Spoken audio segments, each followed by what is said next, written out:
আব্দুল্লাহিল আমান আজমি বাংলাদেশ সেনাবাহিনীর একজন প্রাক্তন ব্রিগেডিয়ার জেনারেল ছিলেন। তিনি প্রয়াত গোলাম আজম, যিনি জামায়াত ইসলামীর সাবেক আমির ছিলেন, তার মধ্যম সন্তান। 2016 সালের 23 আগস্ট যখন তিনি রাজধানীর বড় মগবাজারের বাসায় অবস্থান করছিলেন, তখন তাকে সাদা পোশাকধারী আইন শৃঙ্খলা রক্ষাকারী বাহিনীর পরিচয় ধরে নিয়ে যাওয়া হয় এবং আয়নাঘরে আটকে রাখা হয়। কিছুদিন আগে অসহযোগ আন্দোলনের মাধ্যমে 5 আগস্ট শেখ হাসিনা সরকারের পতনের পর তাকে পরের দিন 6 আগস্ট মুক্তি দেওয়া হয়। ঢাকা ক্যান্টনমেন্ট এলাকার কচুক্ষেতে সেনাবাহিনীর কয়েকজন প্রাক্তন কর্মকর্তা এবং বিভিন্ন সময় গুমের শিকার ব্যক্তিদের স্বজনেরা প্রতিরক্ষা গোয়েন্দা পরিদপ্তরের ডিজিএফআই আয়নাঘরের বন্দীদের মুক্তির জন্য সমবেত হন। এরপরই বন্দীরা মুক্ত হয়ে ফিরে আসেন। আয়নাঘরে আটকে থাকা ব্রিগেডিয়ার জেনারেল আজমি মুক্তি পেয়ে ফিরে আসার পর জানতে পারেন তার মা 5 বছর আগে মৃত্যুবরণ করেছেন, আর তার স্ত্রী এতদিন অপেক্ষা করে অবশেষে গত বছর অন্যত্র বিবাহ বন্ধনে আবদ্ধ হয়েছেন।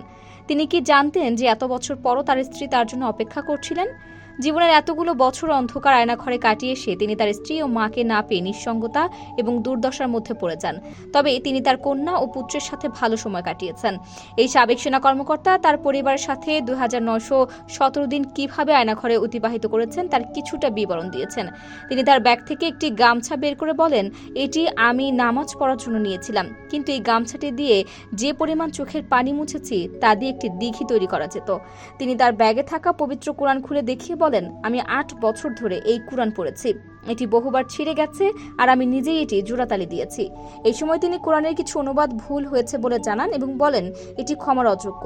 কোরআনের অনেক আয়াতের অনুবাদে ভুল করা হয়েছে, যা তিনি নোট করে রেখেছেন বলে জানান তার পরিবারের সদস্যদের।